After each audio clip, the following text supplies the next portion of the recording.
Good morning. मंगलवार का दिन और एक नई सुबह। कल कुछ खास रहा नहीं। नेगेटिव रहा अबाउट 60 पॉइंट्स। और बैंकिंग फ्लैट रहा, लेकिन मिड कैप स्मॉल कैप थोड़ा सा पॉजिटिव थे, हलचल थी उनमें।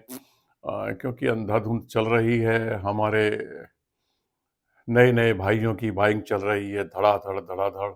और नज़रें रहती हैं स्पेशली छोटे छोटे कम पैसे वाले शेयरों के ऊपर। वो 15 रुपये देखते हैं, ये नहीं देखते कि उसका वैल्यूएशन 115 भी हो सकता है। और इस तरीके से कल 1155 के करीब गिरावट में रहे और 1360 के करीब प्लस रहे। ये रहा निफ्टी में। इसके बाद हलचल। सबसे पहले तो हलचल की बात करते हैं हम। ट्राइडेंट, यस, ट्राइडेंट ट्राइडेंट कल कई सवाल थे ट्राइडेंट के ऊपर और एक सिंजीन वगैरह के ऊपर और कुछ और ईटीएफ वगैरह के ऊपर। तो इसलिए मैंने सोचा कि एक वीडियो बना के सारी क्वेरीज को एक ही बार में रिप्लाई कर देता हूं। तो ट्राइडेंट, अगर आपके पास ट्राइडेंट है, आपने खरीदा है, चाहे 30 में खरीदा है, 32 में खरीदा है, 35 में खरीदा है, फिलहाल होल्ड कीजिए। ये पोर्टफोलियो स्टॉक नहीं है, मोमेंटम चेज करने का बेहतरीन मौका है। ये सिर्फ ट्राइडेंट में नहीं है, आप जितने भी टेक्सटाइल शेयर्स हैं उन पे temporarily short to medium term नज़र रख सकते हैं। आप नज़र क्यों रख सकते हैं? ऐसा कुछ नहीं है कि इनका कुछ top of the line growth बढ़ गई है या कुछ प्रॉफिट बहुत ज़्यादा हो गया है, ऐसा कुछ नहीं है। रीज़न क्या है कि बांग्लादेश में लेबर अनरेस्ट के चलते लगभग 170 मिल्स, जी हाँ 170 मिल्स बंद हो गई हैं। पहला मेजर मेजर रीज़न यही है। और जिन लोगों को आइडिया नहीं है उनको मैं बता दूं कि बांग्लादेश टेक्सटाइल बिजनेस में एक बहुत बहुत बड़ा मैन्युफैक्चरर है और एक्सपोर्टर है। आप न्यूजीलैंड, ऑस्ट्रेलिया, कनाडा, अमेरिका कहीं भी चले जाएं, अगर आप किसी बड़ी शोरूम में जाते हैं कपड़ों के या मॉल में जाते हैं, तो वहाँ आपको दो कपड़े जरूर मिलेंगे, made in India and made in Bangladesh. तो अंदाज़ा लगा लीजिए बांग्लादेश की जड़ें कितनी गहरी हैं टेक्सटाइल में। तो जब वहाँ की मिलें बंद हो गई तो फ़ायदा किसको मिलना है? हमारी कंपनियों को। लेकिन वो फ़ायदा मिला नहीं है, मिलें सिर्फ बंद हुई हैं। हमारी टेक्सटाइल मिल ने कोई मुनाफा दर्ज नहीं किया है, उसके लिए तो क्वार्टर का टाइम लगेगा। ऐसा कुछ नहीं है, बस वही रैट रेस और धड़ाधड़ धड़ाधड़ खरीदे जा रहे हैं टेक्सटाइल शेयर को। तो मैं मोमेंटम चेज़ करने के लिए, आप खरीदना चाहें, आप थोड़ा बहुत स्किलफुल हैं, तो आप कंसीडर कर सकते हैं। ध्यान रखिएगा मोमेंटम चेज़ करने के लिए। एक गाँव में कहावत है ना, गंडा फाड़ा खेत से बाहर। प्रॉफिट बुक किया खेत से बाहर, फिर दोबारा ले लो फिर 10-20 रुपए का फायदा उठाया खेत से बाहर। तो ये अगर आपकी टेंडेंसी है तो आप रख सकते हैं। मैं ये नहीं कह रहा कल को आप हाथ जला लें, मैं ये भी नहीं कह रहा, कोई इन्वेस्टमेंट एडवाइस भी नहीं दे रहा। अगर आप स्किलफुल हैं तो टेक्सटाइल में अब आप मोमेंटम चेज कर सकते हैं, थोड़ा पैसा घर ला सकते हैं। और जो लोग चाहते हैं अपना स्टॉप लॉस लगाइए, थोड़ा आगे को बढ़ते रहिए। अगर आपके पास अच्छी क्वांटिटी है तो आगे को बढ़ते रहिए और स्टॉप लॉस को भी उसी तरीके से आगे ट्रेल करते रहिए, बढ़ाते रहिए थोड़ा थोड़ा आगे। तो ये हुआ ट्राइडेंट का, जिसमें कई कई सवाल थे। तो लेकिन अगर कोई मुझसे कहे तो मैं अभी भी ट्राइडेंट या आलोक इंडस्ट्रीज या इस तरह के शेयर्स की तरफ नहीं झांकूंगा। लेकिन फिर भी अगर टेक्सटाइल की तरफ ही आप की नज़रें हैं तो अरविंद फैशन जैसे, मान्यवर जैसे कुछ और भी बेहतरीन स्टॉक्स हैं, रेमंड्स, जहाँ पे आप नज़र बना सकते हैं। लेकिन अभी प्राइसेस उनके बहुत बढ़े हुए हैं, वैल्यूएशंस हाई हैं, तो वहाँ पर भी कोई खरीदने का मौका एट प्रेजेंट तो नहीं है। और और मौका कहाँ है? होटल्स। नया साल आ रहा है, टूरिज्म बढ़ेगा, एयरलाइंस के स्टॉक्स में हलचल रहेगी, होटल्स के स्टॉक में भी हलचल रहेगी और इन पे भी नज़र बना के रखी जा सकती है। इसके बाद आता है टूरिज्म में खाएंगे पिएंगे, बीमार होंगे तो हॉस्पिटल्स की जरूरत पड़ेगी। जी हाँ, सवाल था एस्टर डीएम पर। बेहतरीन बेहतरीन स्टॉक है, मैंने हेल्थ केयर में शामिल भी किया है। अपोलो हॉस्पिटल के बाद मुझे लगता है नंबर 2 पे है ये, और आगे बहुत बेहतरीन कैपेक्स प्लान्स हैं। तो अगर है तो कंसीडर कर सकते हैं, अगर नहीं है तो अगर मौका मिलता है तो 400 से नीचे-नीचे ले सकते हैं। मुझे याद आता है शायद लास्ट ईयर की बात है, शायद 300 के आसपास था, शायद 300 से भी थोड़ा बहुत नीचे था। इन्होंने अनाउंसमेंट किया 117 रुपीज़ का dividend. That was one time, क्योंकि उन्होंने कुछ अपने एसेट्स बेचे थे। तो उसके बाद से भागना शुरू हुआ। लोगों ने ये नहीं सोचा कि भाई क्या पीछे है, कुछ काम है, नहीं है, top of the line, bottom of the line कुछ चल रहा है कि नहीं चल रहा है। लिया। मैंने भी 117 रुपए का डिविडेंड एंजॉय किया, पर मैंने बेचा नहीं, क्योंकि मुझे इसमें अभी ग्रोथ पोटेंशियल दिखाई देता है। तो आप भी देख सकते हैं, कोई इन्वेस्टमेंट एडवाइस नहीं है। अब बात आती है बीएससी क्यों बढ़ रहा है, या और शेयर्स कहाँ क्यों बढ़ रहे हैं, स्पेशली ब्रोकिंग फर्म के। तो मैं आपको बता दूं, 3 चीज़ों पे नज़र रखिए। Number 1 exchange, number 2 broking firms, और नंबर 3 एएमसीज, यानी कि एसेट मैनेजमेंट, वेल्थ मैनेजमेंट और एक्सचेंज। क्योंकि जब देखिए ये बढ़ रहे हैं, हमारे इन्वेस्टर्स बढ़ रहे हैं, छोटे खरीदें या बड़े खरीदें, ब्रोकिंग फर्म्स को तो फायदा हो ही रहा है। ब्रोकिंग फर्म्स को हो रहा है तो एएमसीज को भी हो रहा है, और जब एक्सचेंज के थ्रू चल रहा है इतना बड़ा वॉल्यूम तो उनको भी हो रहा है। तो इन तीनों पे आप नज़र बना के रख सकते हैं आने वाले टाइम के लिए, मीडियम टर्म के लिए, जहां भी आपको मौका मिले। जैसे सीडीएसएल हुआ, एचडीएफसी, एएमसी हुआ, और उसके बाद बीएससी हुआ, एंजल वन हुआ, आनंद राठी हुआ, मोतीलाल ओसवाल हुआ, वगैरह वगैरह। इसके बाद आते हैं जहाँ पे थोड़ा बहुत मुझे अभी लगता है मौका, वो है real estate ancillaries. Real estate ancillaries यानी कि केबल वाला, मैंने पहले भी शायद बताया है आपको। केबल हुआ, सिरेमिक्स हुआ, टाइल्स हुआ, इंटीरियर डेकोरेशन, इनडायरेक्टली जो जो कुछ भी इसमें आता है आप वो देख सकते हैं। इसके बाद मेट्रोपोलिस में आपने कल हलचल देखी होगी, उन्होंने एक बहुत बेहतरीन एक्विजिशन किया है। 100% डायग्नोस्टिक कंपनी है, कोर डायग्नोस्टिक, उसको उन्होंने मिलाया है। तो मार्केट मुझे लगता है कि आज भी ऐसा ही वोलेटाइल रहेगा जैसे कल वोलेटाइल रहा है। स्टॉक स्पेसिफिक एक्शन आज भी ऐसा ही रहेगा। और एक एक्शन था सिंजीन पे, सवाल था सिंजीन। सिंजीन का गिरने का कल कारण था यूएस का कोई रेगुलेशन आया है जो कुछ इन आईटी कंपनीज के अगेंस्ट था, तो वो उसके अगेंस्ट गया तो उसमें गिरावट आई आज। लेकिन सिंजीन में एक ब्लॉक डील होने वाली है, बायोकॉन, और उसमें लगभग 3% हिस्सा यानी कि 660 करोड़ का होल्डिंग बेचने वाला है। तो आज फिर हलचल रहेगी, इस पर आप आज नज़र बना के रख सकते हैं। सिंजीन एक बेहतरीन कंपनी है, लेकिन ध्यान रखिएगा आप किस भाव पे लेते हैं। उसके बाद हलचल रही एफएमसीजी। जी हाँ, एफएमसीजी में बहुत गिरावट रही। ये भी एक सवाल था कि एफएमसीजी में क्या हो रहा है, सब गिरे जा रहे हैं। जी हाँ, अभी और भी गिर सकते हैं, क्योंकि क्योंकि क्वार्टर 2 के रिजल्ट अच्छे रहे नहीं, और क्वार्टर 3 के भी नहीं रहने वाले हैं। मैं बार बार कह रहा हूँ, जो लोग अपनी मूछों पे ताव दे के बैठे हैं कि हाँ इस बार 22 या 26% मिला है हमें, अगले साल भी मिलेगा, कतई नहीं मिलेगा। बार बार कह रहा हूँ, नहीं मिलेगा। Q3 के रिजल्ट फिर कमज़ोर रहेंगे तो जाहिर है कि शेयरों में वो हलचल जो आप सोच रहे हैं वो नहीं मिलने वाली। आपको सब्र का घूंट पीना पड़ेगा 2025 में, तो उसके बाद का तो वक्त ही बताएगा क्या होगा। क्योंकि ये देखिए, अभी आपने देखा होगा जब आरबीआई की पॉलिसी आई थी 2-4 दिन पहले, उसमें क्या था, जीडीपी यानी कि ग्रॉस डोमेस्टिक प्रोडक्ट घट रहा है। क्यों? क्योंकि इकोनॉमी की रफ्तार बहुत धीमी है, और उसके बाद इन्फ्लेशन बढ़ रहा है, यानी कि दोनों अनडिजायर्ड चीज़ें हो रही हैं, और इन पे कंट्रोल अभी होने की संभावना नहीं है। Q3 भी ऐसा ही रहने वाला है, ऐसा ही रहने वाला है। तो एफएमसीजीज ने भी अपना सिंगल डिजिट वॉल्यूम ग्रोथ का अंदेशा जताया है, और इसलिए एफएमसीजी धड़ाम धड़ाम करके गिर रहा है। तो अगर आप एफएमसीजी के शौकीन हैं तो एफएमसीजी में आप इन्वेस्टमेंट कर सकते हैं, लेकिन ध्यान रहे कि 20% से नीचे नीचे रहे आपका इन्वेस्टमेंट, अगर आप एफएमसीजी में हैं। एफएमसीजी की एक और चीज़ बता दूँ, अगर आप ये सोचें कि एफएमसीजी में आपको कोई मल्टी बैगर रिटर्न मिल जाएँगे, ना, कभी नहीं मिलेंगे।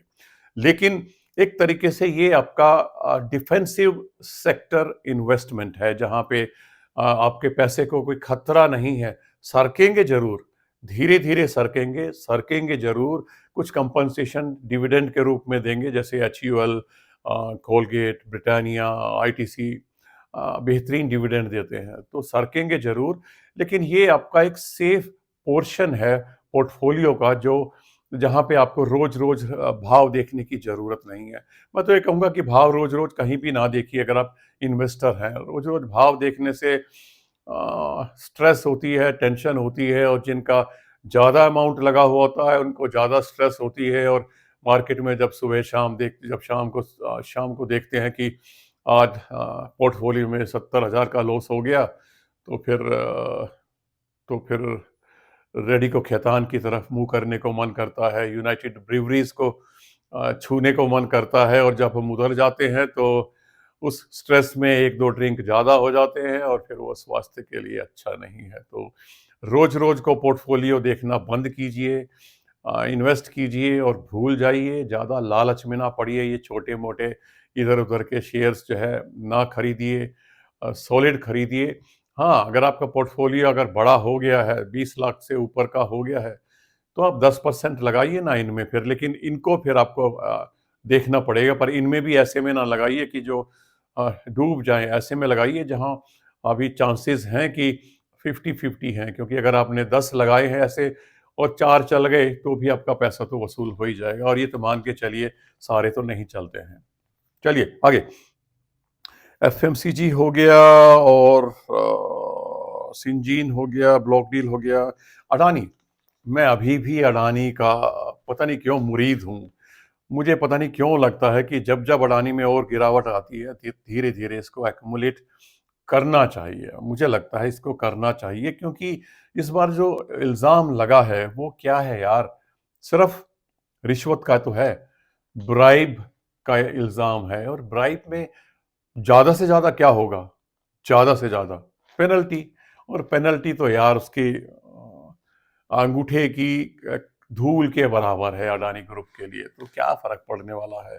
जबकि Adani port, Adani power, Adani enterprises जैसे बढ़िया परफ़ॉर्मिंग कंपनियाँ हाई वैल्यूएशन पे हैं, लेकिन अब तो आए हैं ना, वैल्यूएशन थोड़ा-सा बेटर तो हुआ है, और आगे यकीन मानिए मुझे तो लगता है कि ये बढ़ेंगे, पर आप भी सोचिए और आप भी शेयर कीजिए। कुछ लोग बड़े अच्छे-अच्छे अपने विचार भी शेयर करते हैं, ज़रूर कीजिए, पर मेरे साथ ही कीजिए। दूसरों के कमेंट में कमेंट डालना अच्छी बात नहीं है। ये थोड़ा-सा दर्शाता है कि आप कुछ ओवर एक्साइटेड हैं अपनी इंटेलिजेंस और अपनी नॉलेज के ऊपर, तो वो अच्छी बात नहीं है। मेरे कमेंट पे डायरेक्ट कीजिए, गाली दीजिए, जो मर्ज़ी करना है कीजिए, लेकिन अगर कोई मेरे कमेंट पे कमेंट कर रहा है, तो उस पे कमेंट करना बदतमीज़ी होती है, मत कीजिए, ऐसी अच्छी बात नहीं है। इसके बाद आता है, कौन-सा आता है इसके बाद, अ, बीईएल और ये एचएएल और ये सरकारी स्टॉक्स, लोग बड़ा एक्साइटेड रहते हैं इनको लेने के लिए, रोज़ देखते हैं ऑर्डर मिल रहा है। 600 का मिल गया, 500 करोड़ का मिल गया, जैसे बीईएल को 634 करोड़ का मिला, एचएएल वगैरह को अभी थोड़े दिन पहले ही मिला था। अरे भाई, ये ऑर्डर से कुछ नहीं होता। मैंने कई बार ज़िक्र किया है, इन सरकारी कंपनियों को कौन चलाता है? बाबूस चलाते हैं, सरकारी मशीनरी यानी कि आईएएस ऑफिसर्स चलाते हैं, जिनको मालूम है कि 3 साल में उनका ट्रांसफ़र हो जाना है। तो वो बजाय कंपनी पे ज़्यादा ध्यान देने के, वो अपनी अगली पोज़ीशन के लिए ध्यान देते हैं और अपना टाइम गुज़ारते हैं। और ऑर्डर मिलना मुझे नहीं लगता कोई बड़ी बात है। ऑर्डर का एग्ज़ीक्यूशन होना बड़ी बात है। प्रॉफ़िट तो तभी होगा जब एग्ज़ीक्यूशन होगा। ये ऑर्डर्स 2-2 साल, 4-4 साल, 6-6 साल, 10-10 साल घिसटते रहते हैं, रोल ओवर होता रहता है, और इनका एग्ज़ीक्यूशन टाइमली नहीं होता। इसलिए सरकारी कंपनियों में इसलिए मुनाफ़ा नहीं होता, क्योंकि सरकार की नज़र सिर्फ़ डिविडेंड पे रहती है। डिविडेंड ही तो ऐसी चीज़ है जहाँ से हर साल मुनाफ़ा मिल सकता है। लेकिन उसमें हमें क्या मिलता है? डिविडेंड, हाँ। सही है, डिविडेंड के लिए अगर बने हुए हैं, बने रहिए, लेकिन हाई रेट पे मत खरीदिए।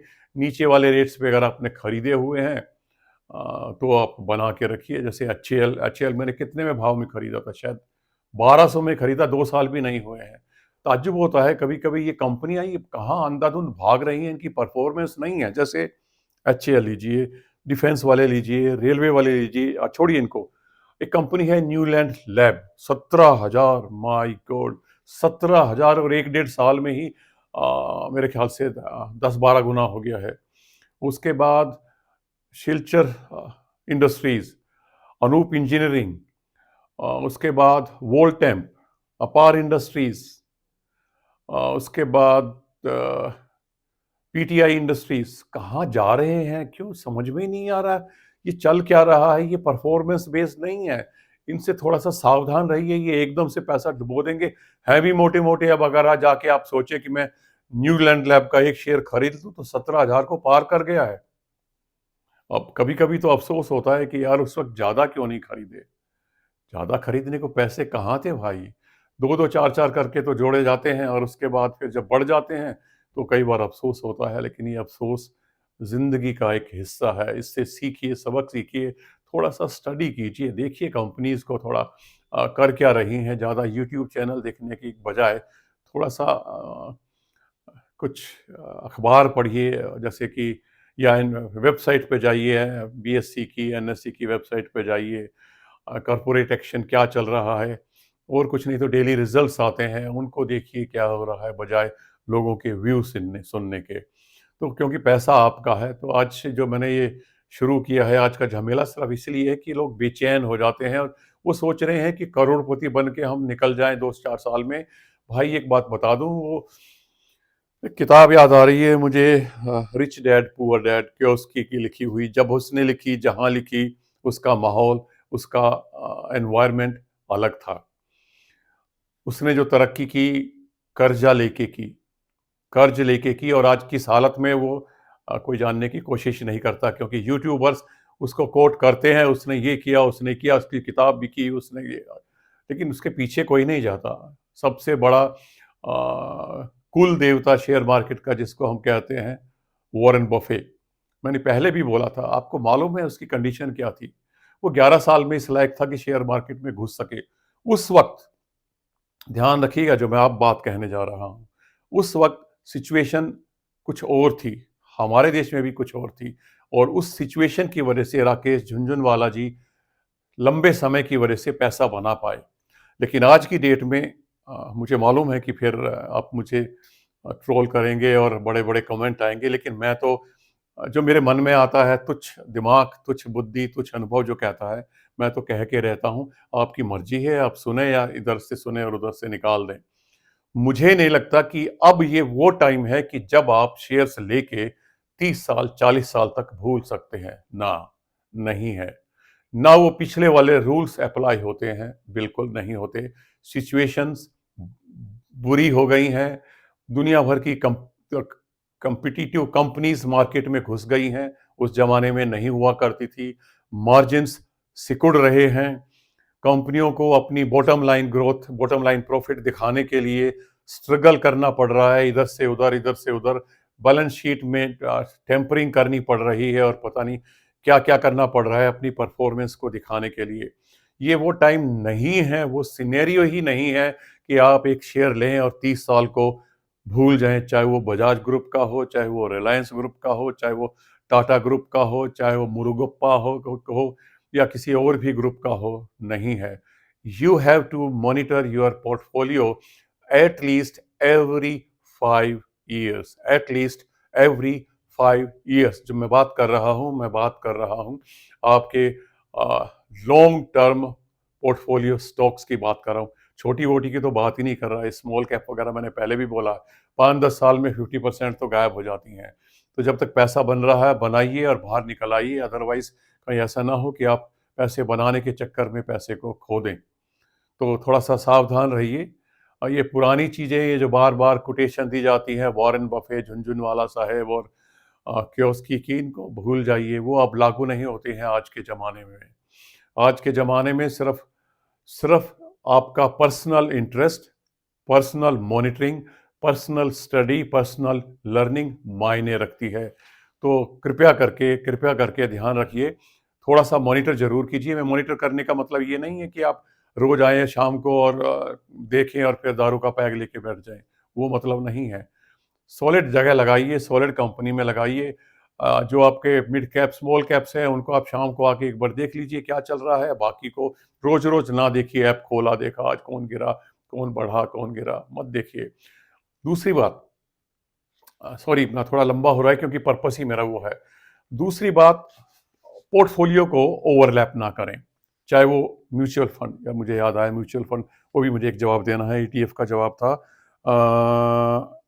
ईटीएफ का जवाब था फार्मा का। चलिए, म्यूचुअल फंड हो या शेयर्स हों, अलग अलग पोर्टफोलियो में ओवरलैपिंग ना करें। ओवरलैपिंग तो आप समझते ही होंगे कि दोनों पोर्टफोलियो में अलग अलग में सेम शेयर आप ले रहे हैं, वो ना करें, उसको एक ही जगह रखिए।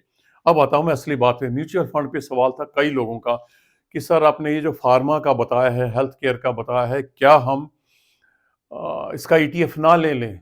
ना, कतई ना लें। सिर्फ फार्मा का ईटीएफ नहीं, किसी भी थीमेटिक फंड का ईटीएफ आप ना लें, बिल्कुल ना लें। थीम्स चलते रहते हैं, आते रहते हैं, ऊपर नीचे होते रहते हैं, मत लीजिए।